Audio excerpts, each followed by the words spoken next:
In the winter of 1978, the isolated community of Blackwood Cove, Maine, lost its light. Arthur Penhaligon, the veteran keeper of the Gull's Reach Lighthouse, vanished during a nor'easter that saw waves high enough to swallow the pier. When the supply boat arrived 3 days later, they found the lighthouse pristine. A pot of coffee was still warm on the stove. The logs were updated to the hour, and the massive Fresnel lens was rotating perfectly. But Arthur was gone. The heavy iron door was bolted from the inside.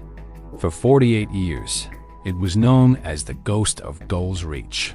That was until 2026, when a team of structural engineers using ground-penetrating radar discovered something the 1970s police couldn't see: a hollow cavity beneath the lighthouse floor.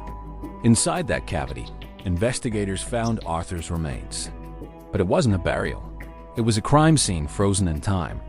Beside him was a vintage Zeiss camera and a small, handwritten ledger. The cause of death wasn't drowning or a fall. The autopsy, aided by modern toxicology, revealed a massive concentration of strychnine in his bone marrow. Arthur hadn't been swept away by the sea. He had been executed in his own home. Thomas "Tommy" Vance, the local fisherman who was the last to see Arthur alive.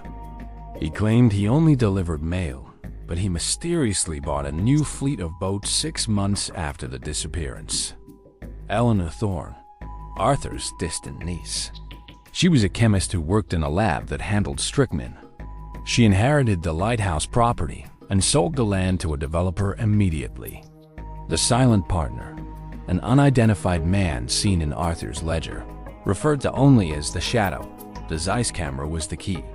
Using modern restoration techniques, the FBI lab recovered a single grainy photograph from the final frame of the film. It showed a local prominent politician, Senator Silas Vane, handing a heavy satchel to a man on the lighthouse pier. The ledger revealed Arthur's secret. He wasn't just a lighthouse keeper. He was a blackmailer.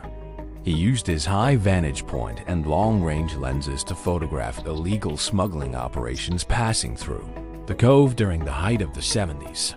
Arthur had summoned Eleanor Thorne, his niece, to help him process the evidence.